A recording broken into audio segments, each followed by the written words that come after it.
Good to go? Yep. Okay. Good morning, councillors. Good morning to public who may be viewing this later on, and to staff. Welcome to 2022, our first meeting for the year, being the 19th of January, our 544th meeting as the Moreton Bay Regional Council. I'd like to hand over to Councillor Latter, who will do the opening prayer and the acknowledgement of country. We respectfully acknowledge the traditional country on which we meet today. We also acknowledge and pay our respects to the traditional custodians and the elders past, present and emerging. Open in prayer. Let us in silence pray or reflect upon our responsibilities to the people of the Moreton Bay region. We meet today to serve our community, to use our resources wisely and well, and to represent all members of our community fairly, and to make decisions to promote the common good. Thank you, Councillor Latter. And also I'd like to advise that this meeting is held via teleconference and is physically closed to the public due to health and safety reasons associated with a public health emergency involving COVID-19, and the meeting will be recorded and will be made available on the Council's website following the meeting. Attendance and apologies, Mr. CEO. All councillors are in attendance. Thanks, Mr. Mayor. Thank you. Memorial and condolences. I'd like to start off with one, talking to our tragedy that happened over in Tonga, the tsunami. So I want to take a moment to acknowledge the families in our region and across the world that have been impacted by the tsunami that hit Tonga over the weekend. On behalf of our council and the region, I want to express our thoughts, prayers and condolences. We're still receiving and waiting on information on the sheer impact of this natural disaster, but we know that it may mean that these communities continue to recover for years to come. Moreton Bay has a proud connection to Tonga.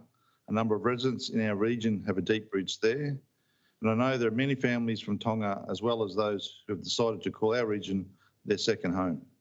That includes my fellow councillor, Councillor Carl Winchester, and his mother, former councillor, Colliana Winchester. Our thoughts are with you and your family during this time. We can only imagine what you're going through right now. We hope the families in Tonga are safe and that they can begin to recover as soon as possible. I don't know whether you wanted to add anything there, Councillor Winchester, or not, before we move on to other condolences.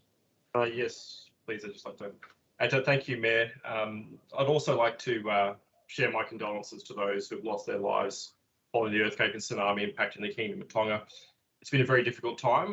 Like many across the Moreton Bay region, my family have close relatives still living in Tonga, and we're all very keen to hear some updates on the damage and loss. In that regard, I'd like to thank the Commonwealth Government and the Australian Defence Force who have conducted observation flights, as well as carrying out relief response right now. It's greatly appreciated. Thank you. Thank you, Councillor Winchester. Councillor Savage, I believe you have some condolences as well. Thank you, Mr. Mayor. I have two condolences today. I would like to start by paying my respects and extending my condolences to our community after the sudden and very sad loss of Rich Brasted. Rich was a much loved member of the Bribie Tigers football soccer club. Rich, the senior women's and mini roos coach, contributed significantly to our club and made such an impact to each and every person who had the opportunity to work with him.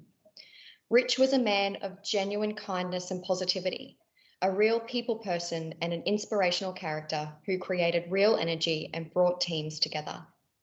My thoughts and deepest condolences go to Rich's family, friends and colleagues at this difficult time. Rich, a Tiger for life. The 2022 season will be for you. My second memorial today, it's with a heavy heart that I acknowledge the passing of Brother Charles from the Abbey Church, Caboolture, on the 2nd of January 2022. Brother Charles, or BC as he was affectionately known within our community, was an incredible man who served his community relentlessly throughout his life. He loved sport and he was known across our entire region for his extensive work with Caboolture soccer, Little Athletics, regional and district representative sports, and many others. He was also a much loved member of the Redcliffe and Districts Radio Club. BC gave everything he had to our community, and even after becoming unwell, his biggest battle was not with his health, but was letting go of his extensive roles volunteering and giving to others. In his own words, He just had more to do. Well, BC, your work here is done and you are now right where you were meant to be. But there is no doubt that your legacy will live on and the benefits of all you did will shine in our community for many, many years to come. I would like to take this opportunity to extend my condolences to Brother Charles's family, friends, the entire Abbey and St Michael's College community, and each person who had the opportunity to know this incredible man. Vale, BC, you are so very dearly loved and will be so very missed. Thank you, Councillor Savage. Councillor Ruck.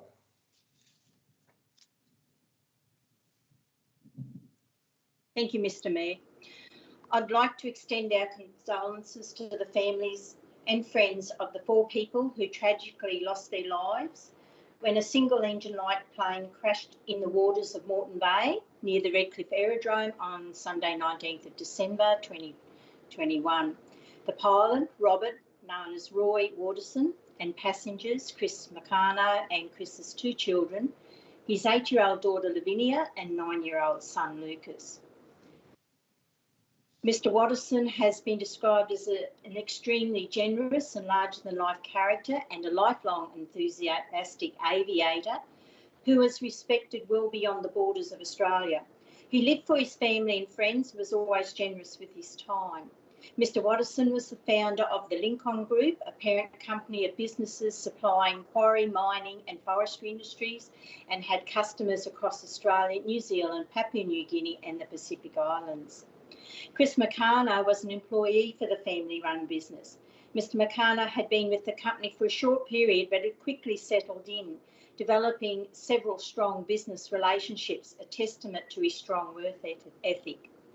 Lavinia, who is more fondly known as Lavi, has been described as a funny, caring, gentle, creative and loved music child, and her brother Lucas just loved cars. And although competitive at school, Lucas had a very caring and quiet nature, and he had just begun drum lessons. Again, our heartfelt condolences to the families and friends of Roy, Chris, Lavinia and Lucas. We deeply share your grief. Thank you. Thank you, Councillor Ruck. Are there any other condolences? Being none,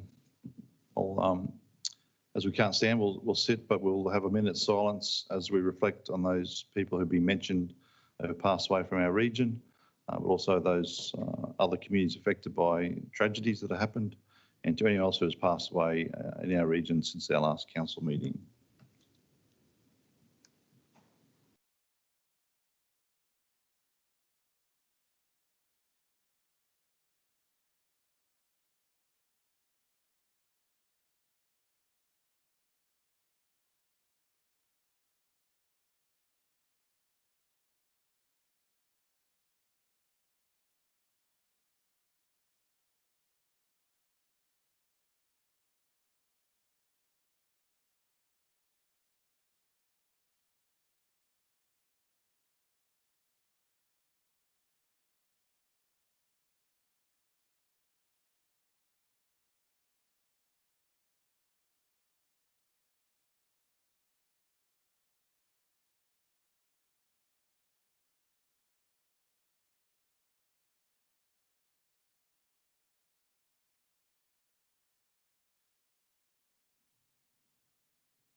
Thank you, councillors.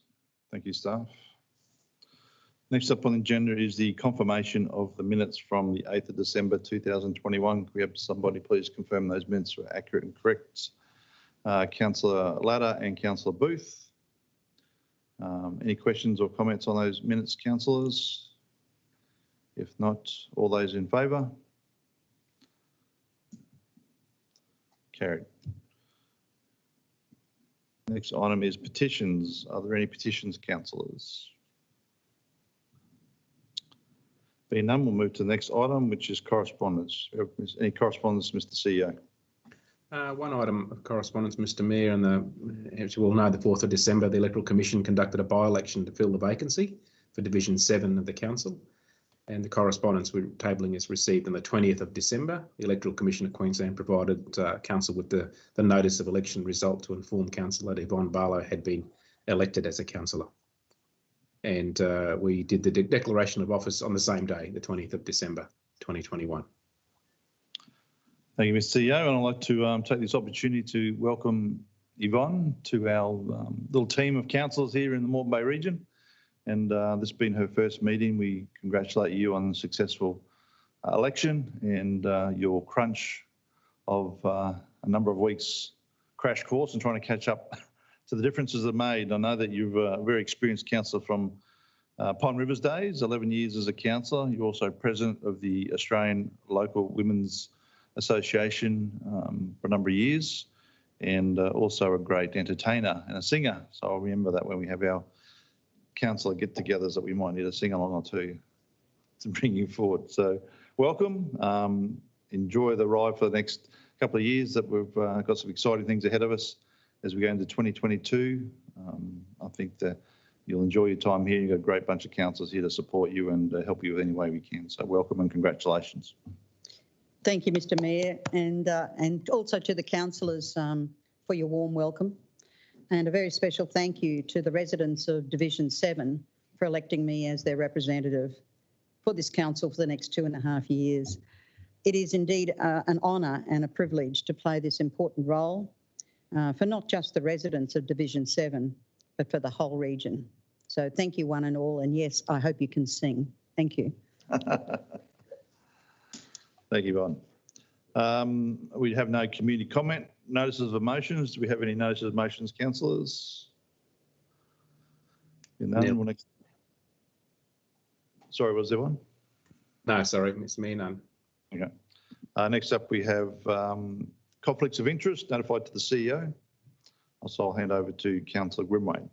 Thanks, Mr. Mayor. Just as displayed on screen there, pursuant to Section 150EQ of the Local Government Act 2009, I'm informing the meeting of a declarable conflict of interest in matters relating to a development application DA-2021/5206 located at the Sanford Hotel, 44 Main Street, Sanford Village. As the friend of mine, Mr. Robert Comiskey, is a Director of Comiskey Management Services Pty Limited, the applicant. And as I have with all matters relating to Mr. Comiskey, I've indicated that I will not participate in decisions relating to this DA, including discussions, debate and voting, and will elect to leave in any future meetings. Thank you, Mr. Mayor. Thank you, Councillor Grimwade. Next up, we'll move into the portfolios, and as this is a teleconference meeting, I'll conduct the agenda for those different items. So first up, we have progressive economy. And it's item 1.1 on page 7. It's a review of the corporate structure. So the officer's recommendation there is that the corporate structure be approved as contained in supporting information 1 to this report, that the CEO be authorised to do all things necessary to implement the new structure. So we have somebody move that, please. Councillor Booth, seconded by Councillor Savage. I might hand over to you, Mr. CEO, for comment. Thanks, Mr. Mayor.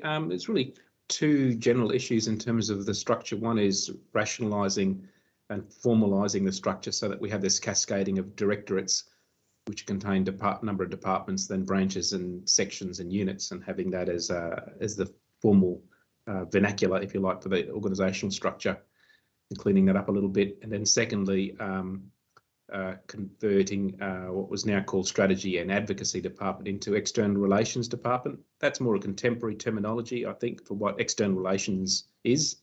External relations as in media, and external relations as in advocacy to certain stakeholders. And then that brings the executive leadership team into line so that the members of the executive leadership team are directors or chiefs. So there's Chief External Relations Officer now, Chief Economic Development Officer we've had for a year or so. So then that means the organisation internally knows that if you're a chief or a director, you're part of the organisation's exec leadership team. That's about it, Mr. Mayor. Thank you, Mr. CEO. Are there any questions, councillors, or any comments? I think this supports the structure we've been looking at recently and falls in line with the portfolio councils we now have. So being no comments or questions, we'll put a vote to that. All those in favour? That's carried. Next item is session 4, well-planned region in transport. And we have item 4.1, page 12, Youngs Crossing Road, the bridge and road construction with the expressions of interest. The officer's recommendation there is that council resolve that in the public interest to invite expressions of interest, known as EOI, prior to the request of written tenders for this project. And that council invites expression of interest for the MBRC Youngs Crossing Road Bridge and Road Construction Project, and subsequently invite tenders for an appropriate short list of respondents to an EOI, and the CEO be authorised to do all things necessary to implement the recommendation 2 in accordance with the local government regulation 2021. Can we have somebody move that motion? Councillor Gillum, thank you. And seconded by Councillor Ruck. I might hand over to the Director Martini if you'd like to explain what the process is going on here and why we're going through this process as it is. Yeah, thanks, Mr. Mayor. Councillors, this is a step between just going out to the market broadly. We conducted a industry briefing session on this project in November, and it was in excess of 30 organisations represented at that industry briefing. And certainly the sentiment from them was that it would be a far better process to go through an EOI, which we agree, rather than basically have all the contractors or potential tenderers submitting a bid. And this bid would be quite significant in terms of its cost, given the scale of the project. So to be reasonable in that regard, but also to put through a number of criteria where these prospective tenderers have to reach a criteria for bridge construction, road construction of this scale. Certainly would be looking at their personnel and their past history and their financial status and those sort of things, and getting to a short list that we then go to tender on. So it may delay the project by a month or so, but certainly we believe it adds value to the project process by not necessarily having a number of companies bid for something and cost them something which they may not be eligible to tender for. Thank you, Tony. Councillors, do we have any questions or comments? Pretty self-explanatory that this is one of the biggest projects that this council is going to deliver in our short history, and I think this is the best way forward for it, and the federal government have been advised of this process as well. Okay, councillors, no questions. We'll put that to vote then. All those in favour? Carried, thank you. Next item is 4.2, which is the tender for the Griffin, the Henry Dolly-Ox Road reconstruction.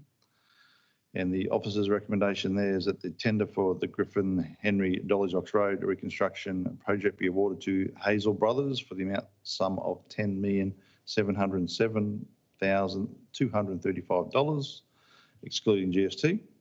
And the council acknowledges the agreement will require an estimate sum of $2.5 million for the project during the 2021-22 financial year, and council's requested to account for this expenditure as part of the Q2 financial review process.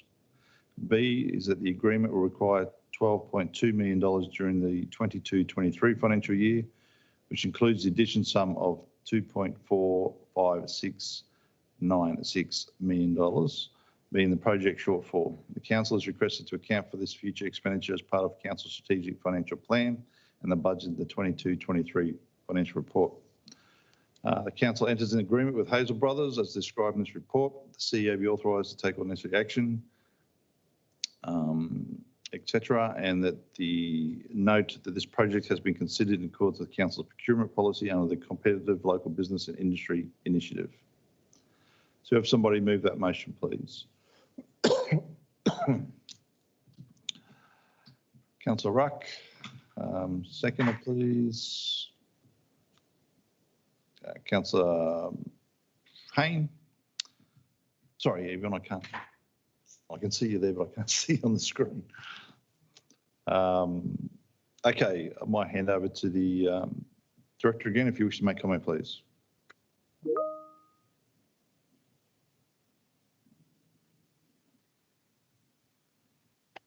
Thank you, Mr. Mayor.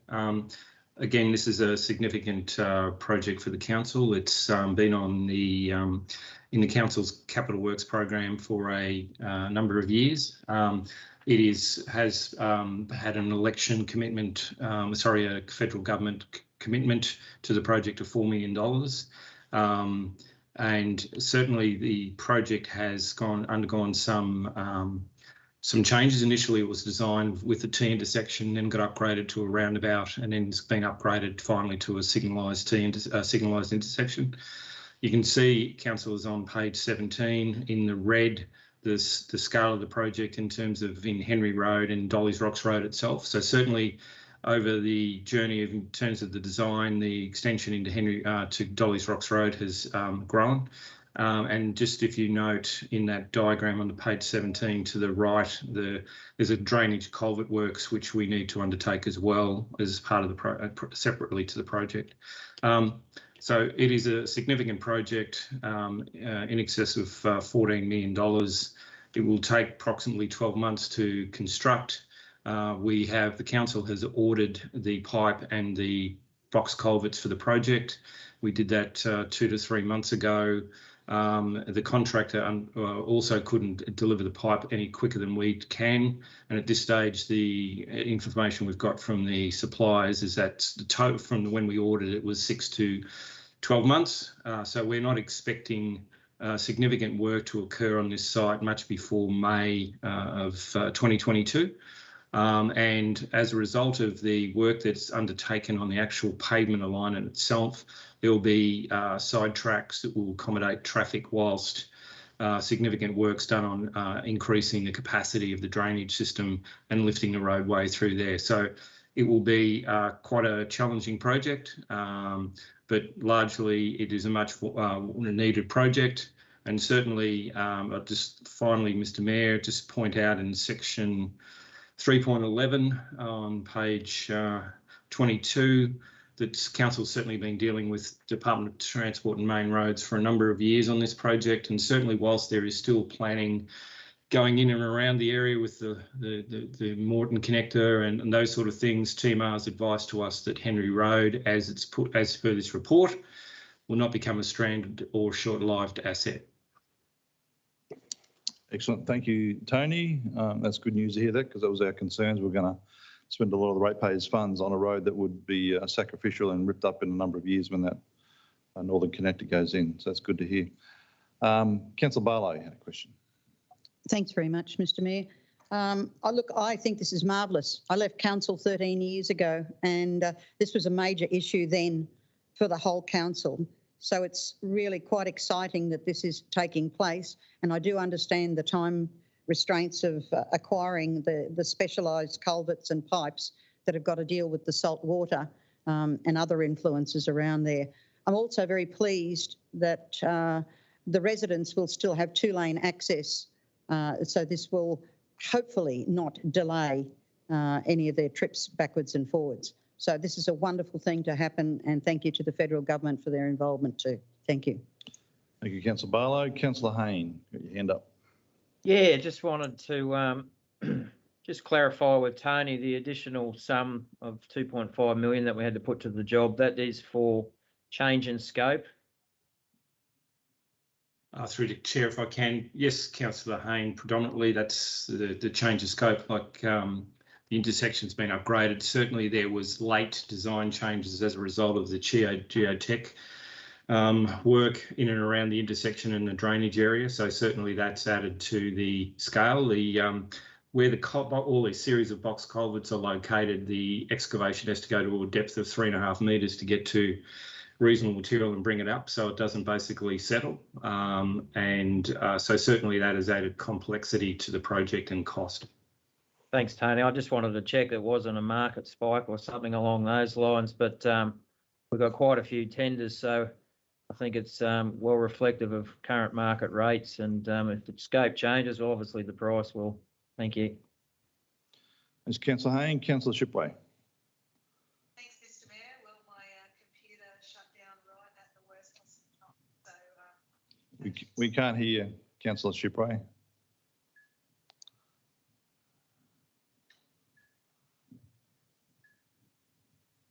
You're just very faint, Councillor.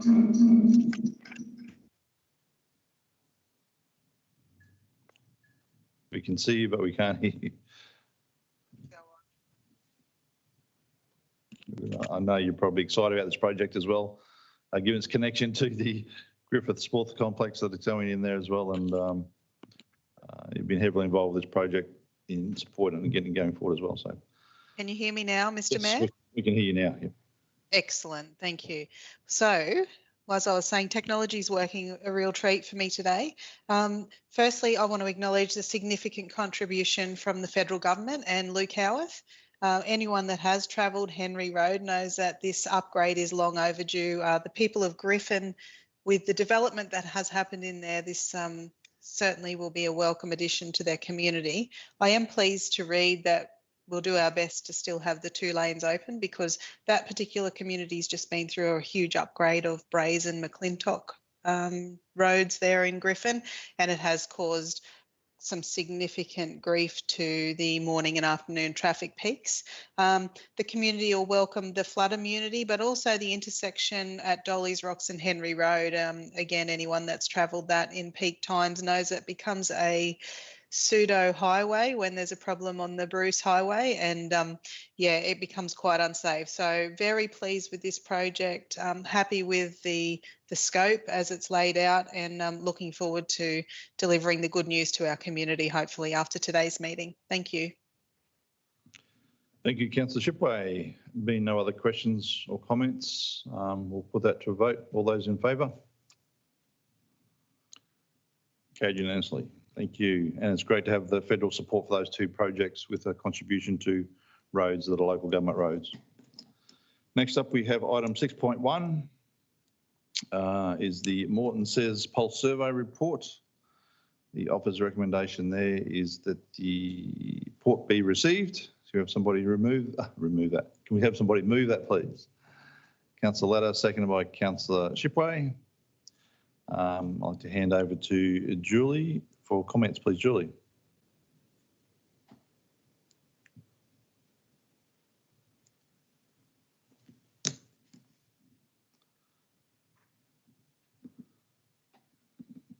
Sorry, Mr. Mayor, can you hear me?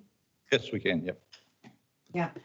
So this is the release of the consultation report that was undertaken at the end of last year on the corporate plan and the community wellbeing strategy.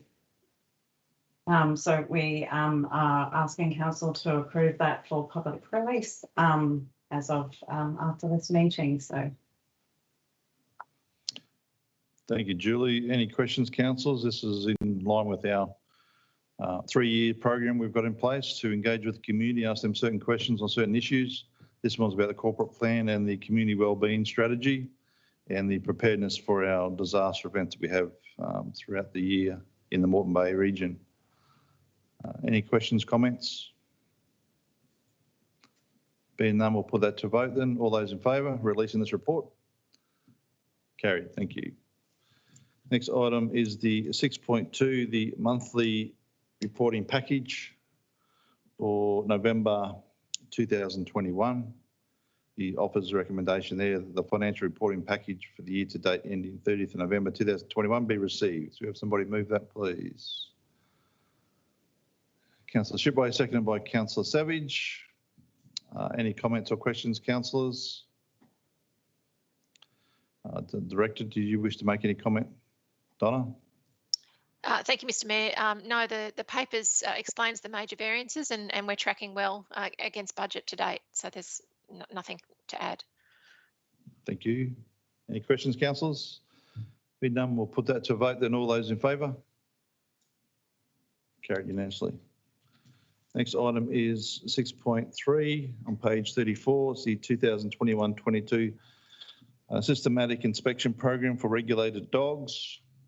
The officer's recommendation there, we can just scroll up a bit, please. That a program be put in place, a systematic inspection program. B, for the purpose of assisting council in monitoring compliance with the Act. C, to conduct between the 1st of March and the 30th of June this year, and to involve entry into an inspection of properties within council's local government area by authorised officers To do so where a property is recorded as council's regulated dog register as being the place of keeping for a regulated dog. Have somebody move that, please. Councillor Tonks, second by Councillor Winchester. Do we have any questions or comments, councillors? It's our annual program that we go out inspecting these regulated dogs to ensure they're being kept in accordance with our requirements to keep the community safe. Being none, we'll put that to a vote. All those in favour? Carried. Next up, we have 6.4, the meeting schedule for 2022, with a couple of amendments there. That the 2022 meeting schedule be amended as follows, that the general meeting we had planned for the 19th of October 22 be rescheduled to conducted on Wednesday, the 26th of October. The purpose of the special meeting on the Friday, the 7th of June for adoption of our budget be extended to include the adoption of council's corporate plan as well. C, that the community meeting scheduled for Wednesday, the 16th of February, Deception Bay, be postponed till 20th of April and an ordinary general meeting be held instead at the Caboolture commencing at 9 o'clock. So that's due to COVID. And the community meeting location at Woodford be rescheduled as location for the community meeting to be held on Wednesday, the 15th of June, 2022. Once again, our community meetings have been thrown out with the COVID and pushing back the Deception Bay Community Hall one. And that the amendments to the meeting schedule were published on council's website and be displayed in a conspicuous place in each of the local council administration building in accordance with the government regulations. And the local community meetings schedule for 17th of August 2022 and 16th of November 2022 be further considered an appropriate time. So there are the two other community meetings we wish to have. Somebody move that, please. Councillor Shipway, second by Councillor Barlow. Any questions, councillors? Being none, we'll put that to a vote. All those in favour? Carried, thank you. That concludes all our items for the day. Do we have any general business, councillors?